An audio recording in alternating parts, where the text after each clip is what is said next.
Olá, este é o TRT das Gerais, um programa da Justiça do Trabalho de Minas. Aqui você fica por dentro de tudo o que acontece no TRT da Terceira Região. E hoje você confere. Empresa que fornece equipamentos de segurança pode ser dispensada do pagamento do adicional de insalubridade. Você sabe o que significa cláusula pétrea? Prefeitura de Belo Horizonte define data para o pagamento dos precatórios do orçamento de 2014. E no quadro Profissões Perigosas, o trabalho dos eletricistas de alta tensão.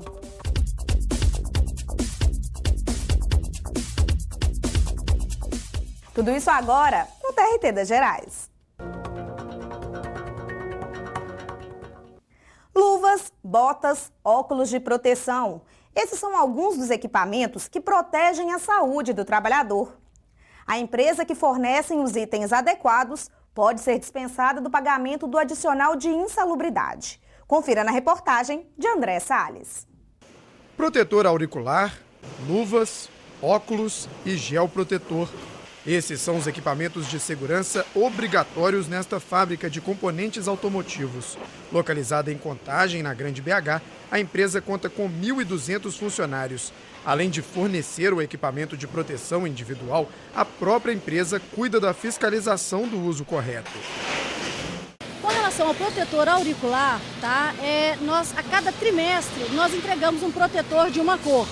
Então isso fica fácil da gente fiscalizar que a troca realmente foi realizada naquele trimestre. Com relação ao creme de proteção, nós temos a luz negra, que no creme de proteção ele possui um pigmento óptico que é possível ser captado pela utilização da luz negra. E quem não usa os equipamentos pode levar uma advertência.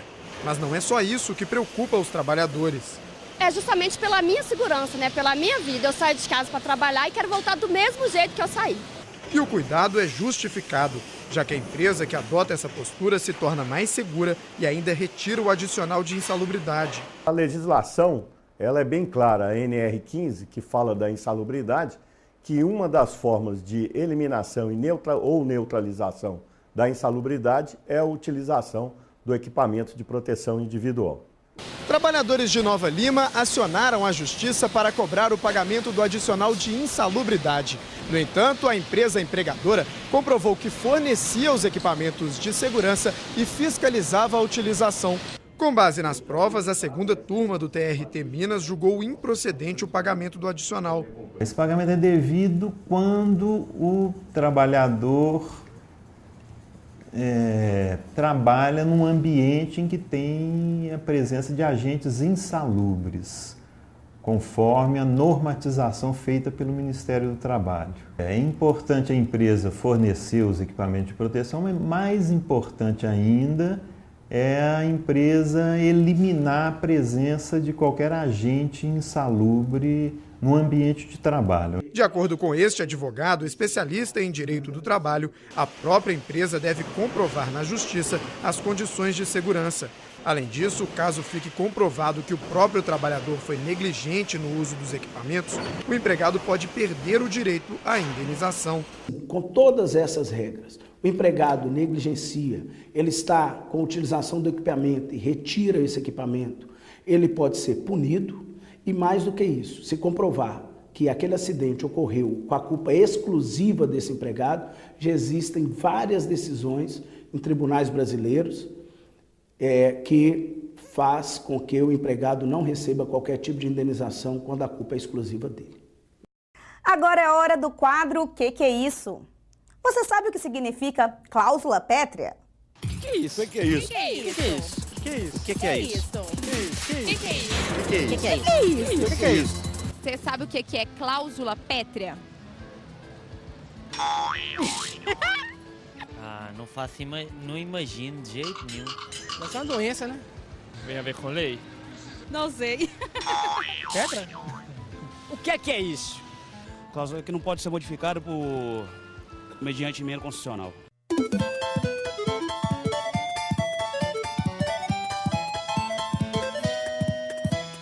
Cláusula pétrea são aqueles dispositivos constitucionais que não podem ser alterados, ainda que por emenda constitucional.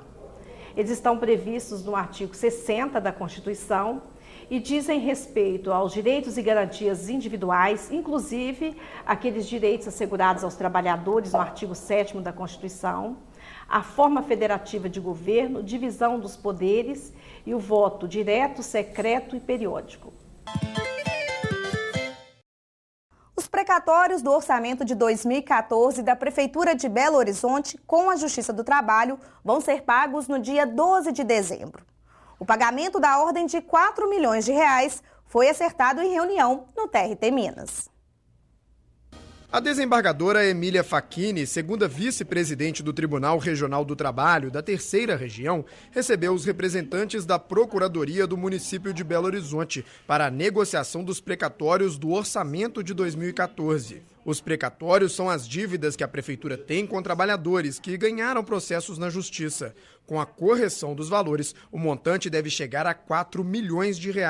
Cerca de 200 trabalhadores da SLU, Hospital Odilon Berens, Sudecap, Fundação Zoobotânica e da Administração Direta vão ser beneficiados. Desta vez, o pagamento vai ser feito de forma integral no dia 12 de dezembro. O município reafirmou o compromisso de uma parceria que já vem de alguns anos com o Tribunal de Justiça, com o Tribunal do Trabalho, no sentido de fazer o pagamento dos precatórios todos dentro do prazo, em dia. A intenção da Prefeitura Municipal é exatamente de manter em dia o pagamento das dívidas e dessa forma, propiciar aos beneficiários um final de ano aí mais tranquilo. O Executivo Municipal está em dia com a Justiça do Trabalho. Todos os anos, o TRT Minas e a Procuradoria do município se reúnem para negociar os precatórios e garantir o pagamento aos trabalhadores. Nós temos tido uma parceria muito promissora entre a Prefeitura e o município, na verdade, de Belo Horizonte e o Tribunal Regional do Trabalho. Há cerca de 2 anos, desde o ano passado, que nós temos conseguido, com sucesso, essas negociações. É um prenúncio de que novos acordos virão nesse mesmo sentido para os anos vindouros e, com isso, o município, que até então era devedor de um valor muito mais significativo, vem abrandando essa dívida de uma forma positiva e em dia com os credores. O TRT Minas procura oferecer boas condições de trabalho a juízes e servidores. Uma das preocupações é manter os bens móveis em bom estado, com manutenção constante. E agora, seguindo a determinação do Conselho Nacional de Justiça, o tribunal passa a dar um valor especial a esse patrimônio. Veja na reportagem de Camila Cambraia. Mesa, cadeira, computadores. São vários os bens que os servidores da Justiça do Trabalho de Minas utilizam diariamente. Agora, todos eles serão identificados e catalogados. A ação atende a uma determinação do Conselho Superior da Justiça do Trabalho. Nós vamos estar realizando o inventário dos bens do tribunal. É uma obrigação legal. O tribunal, uma vez por ano, deverá ou deve fazer este inventário, em que a gente descobre aonde os bens estão e a situação em que eles se encontram. Neste ano, o inventário tem uma novidade, é que os bens estão sendo catalogados nas próprias unidades. Em cada uma delas, um agente fica responsável pelo patrimônio. Uma reunião no plenário do tribunal explicou aos gestores sobre o funcionamento do novo modelo do inventário de bens. Os responsáveis podem delegar o preenchimento para os servidores. Trabalho grande, é um trabalho que, como ele está sendo feito com essa sistemática pela primeira vez na instituição, nesse primeiro momento vai dar um trabalho razoável para todas as unidades, só que na realidade, a partir do momento que você fez ele de forma sistematizada, nos outros anos é basicamente uma conferência. Então o esforço vai ser feito agora em 2014, sob a coordenação da doutora Maria Laura, que está empenhada em fazer com que esse projeto de fato se realize. Para identificar os bens, o responsável deve anotar o número contido na placa de patrimônio. Se não houver a placa, ele também deverá preencher esta informação nos formulários disponíveis na internet. Cada agente vai ter, durante esse mês de outubro, ele vai ter o período para poder coletar essas informações fisicamente, procurar todos os bens que se encontram na seção, na unidade dele, e registrar essa informação nessa declaração. eles vão registrar se esse bem foi localizado ou não localizado, eles vão registrar se esse bem está em uso, se ele é ocioso ou não, e com relação à qualidade dele, se ele está bom para utilização ou não. Em dezembro, os agentes responsáveis deverão assinar um termo de responsabilidade. A partir de então, eles devem informar ao tribunal sobre qualquer tipo de movimentação ou problema envolvendo os bens. Até o dia 31, todos os agentes responsáveis devem preencher e enviar essa declaração preenchida à DSML, que vai proceder uma consistência dessas informações, registrar alguns ajustes, resolver alguns conflitos, processar essas informações para, em dezembro, devolver para cada agente um termo de responsabilidade que deverá ser assinado por cada um, tomando para si a guarda e a conservação destes bens. Conhecer a real estrutura de cada unidade vai permitir que o TRT de Minas possa planejar a aquisição de bens. Atualmente, a Secretaria de Material e Logística recebe centenas de solicitações todos os dias. Os bens duráveis, é importante dizer isso, eles não ficam em estoque. Nós não temos estoque de cadeiras, de mesas, de estações de trabalho. Inclusive, isso não pode acontecer. Eles devem ser adquiridos mediante um planejamento. Então, muitas pessoas pedem aleatoriamente, pedem uma estação de trabalho, pedem uma cadeira, e muitas vezes não tem, porque não se pode ter realmente estoque disso. Nós temos um estoque mínimo para as urgências, para a quebra, para uma questão de saúde. O que é adquirido pelo tribunal fica armazenado em um centro de distribuição, localizado em Contagem, na região metropolitana de Belo Horizonte.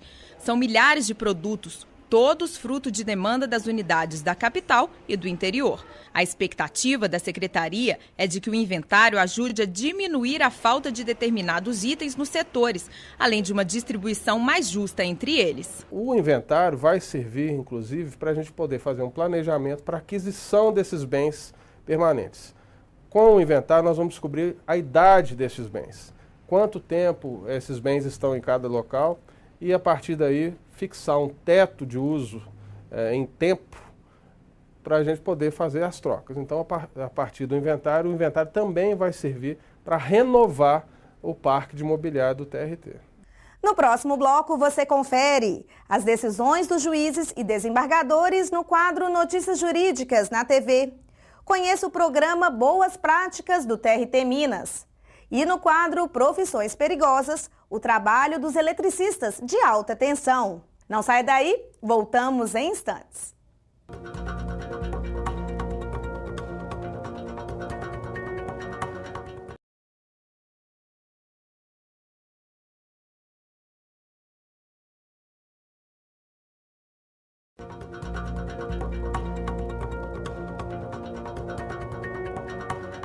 Agora vamos saber mais sobre as decisões da Justiça do Trabalho de Minas. As notícias jurídicas na TV com Margarida Lages.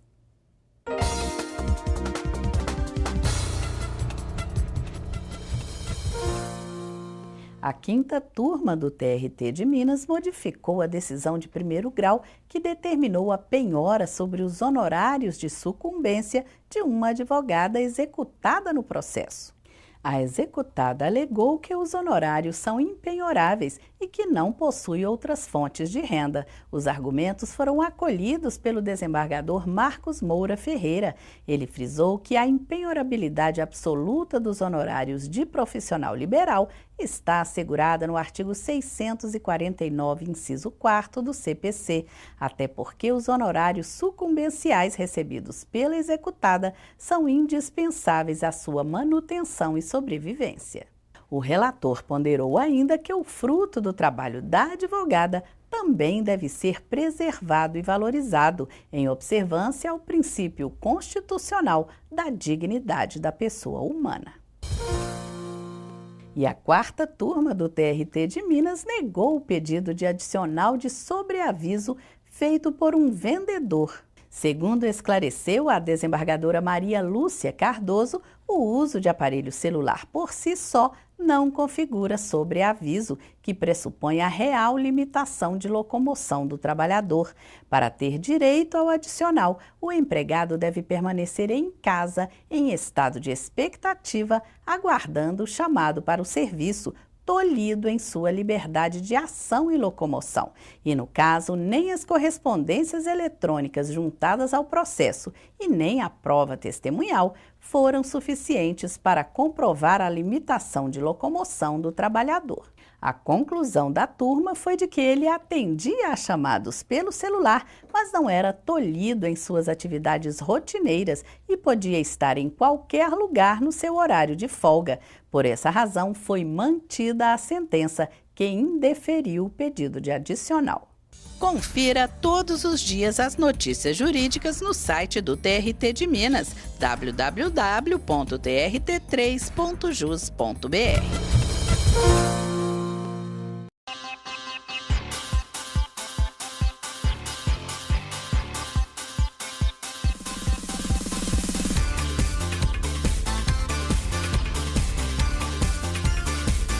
Uma vez eu estava cumprindo mandado, estava num beco lá no meio da favela, e aí um cidadão chegou assim, falou assim: "Você é oficial de justiça?" Eu falei: "Sou." "Por quê?" "Não, porque eu tenho um caso lá no fórum que eu estou querendo ver, não sei se você pode me ajudar, porque eu fui preso e eu estou agora eu fiquei preso 1 ano, eu tenho 1 mês que eu fui solto, e eu estou querendo ver se você pode me ajudar." Falei, porque ele falou assim: "Olha, eles me pegaram só porque eu estava com uma droga, uma coisa assim." Até foi aqui mais ou menos que me prenderam. Joguei aqui a droga ali, mas não deu jeito, os homens me pegaram. E eu falei: "Não, mas eu sou da Justiça do Trabalho. Para você ver a sua questão, você tem que ir lá no fórum, que é na Augusto de Lima, é a Justiça Comum, tal. Não é o caso da Justiça do Trabalho." Estão abertas as inscrições para o programa Boas Práticas do TRT Minas. Veja como participar na nossa entrevista de estúdio.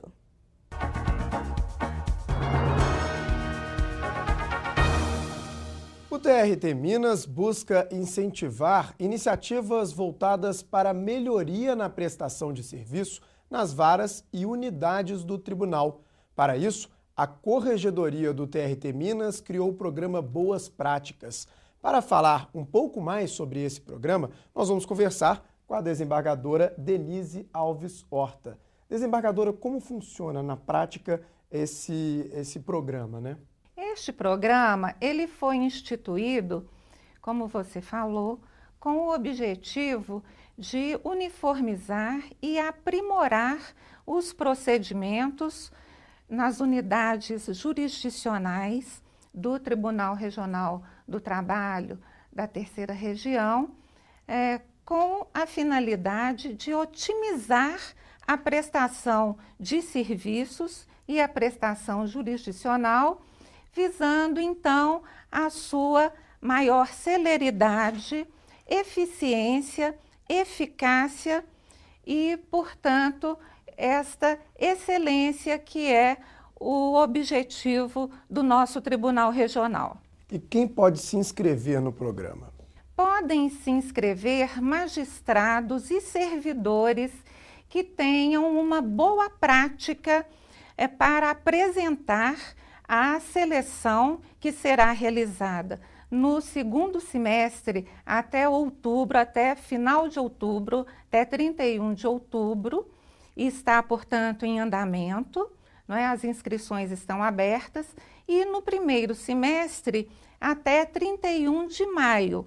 Ao final do semestre haverá um evento em que as boas práticas selecionadas serão premiadas ou condecoradas no total de 5, sendo que serão selecionadas dentre as inscritas 10 boas práticas e serão submetidas à votação geral pela intranet. Doutora, só para a gente deixar claro, a gente não está falando do desempenho de uma unidade ou desempenho de uma vara específica. A gente está falando de ações que possam contribuir para a melhoria desse desempenho, né, de uma maneira geral. Exatamente. Não se visa aqui estabelecer ou veicular uma vara que seja mais ou menos eficiente do que outra. Muito pelo contrário, nós queremos veicular aquelas ações em todas as varas, né, que possam contribuir para o aprimoramento dos procedimentos. Gostaria que a senhora falasse da importância mesmo das pessoas participarem, né, inscreverem. Às vezes a pessoa acha que uma determinada ação é uma coisa que pode parecer pequena, mas pode ser uma coisa interessante, né? Assim, todas as ações proativas de servidores e magistrados são muito importantes. E é melhor que os interessados deixem a avaliação da corregedoria se realmente essa prática tem alguma pertinência. Por ser um programa inédito, digamos assim, dá para falar de uma expectativa? O que a senhora está esperando do Boas Práticas? Nós já temos aquelas boas práticas que foram registradas nas atas de correição e que não são poucas. E temos já, com a abertura da inscrição há pouco tempo, algumas boas práticas inscritas. Então, eu tenho a impressão de que até ao final do prazo das inscrições, 31 de outubro, haverá um número considerável de inscritos para que nós possamos, então, dar continuidade ao programa. Muito obrigado à desembargadora Denise Alves Horta, corregedora do Tribunal Regional do Trabalho da Terceira Região. E mais informações sobre o programa Boas Práticas podem ser encontradas na página da Corregedoria Regional. A gente chega em casa, liga a TV, toma um banho quente, usa o micro-ondas.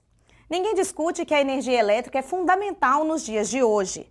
Mas você já parou para pensar como é o trabalho dos eletricistas de alta tensão? A rotina deles envolve vários desafios diários. É preciso muito cuidado e atenção para que não ocorra nenhum acidente. Veja agora no quadro Profissões Perigosas.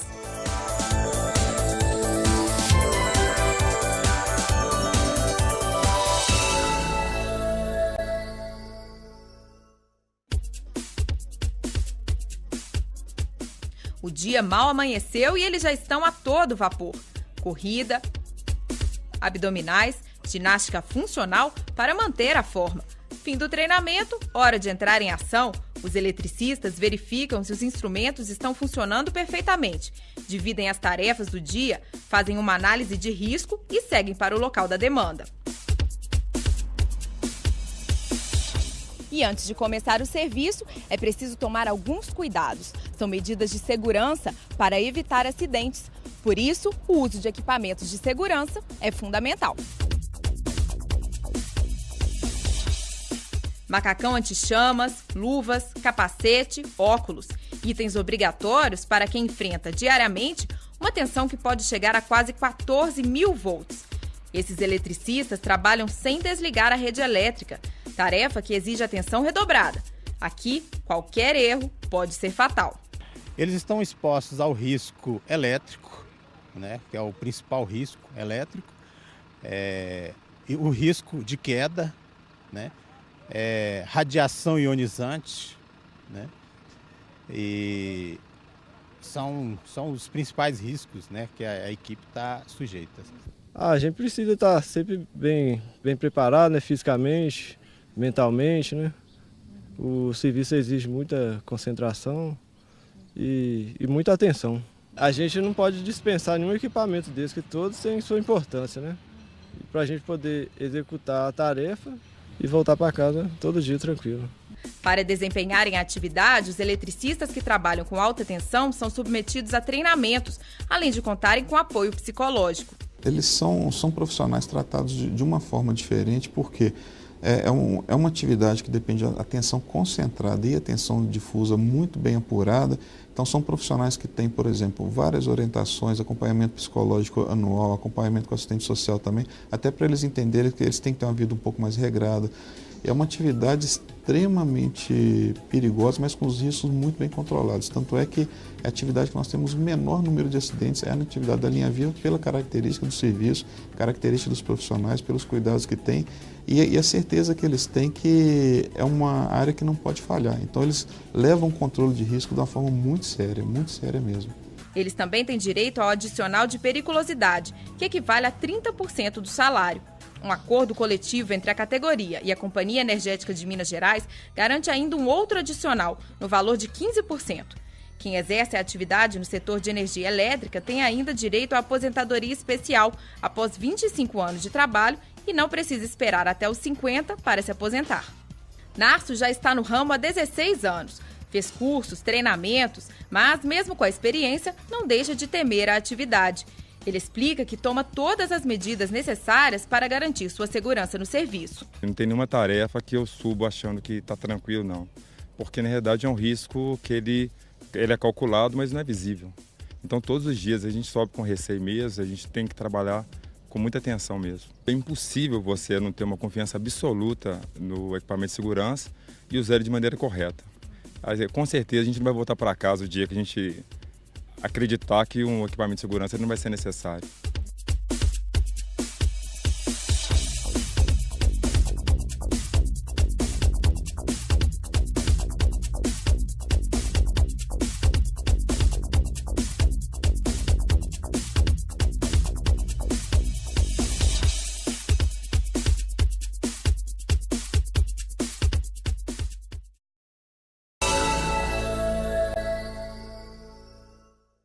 O TRT das Gerais fica por aqui. Assista a reprise deste programa toda terça e quinta-feira, às 10 horas da noite, aqui mesmo na TV Justiça.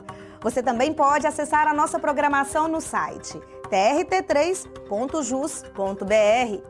Estamos também no YouTube, Facebook e no Twitter. Até a próxima semana!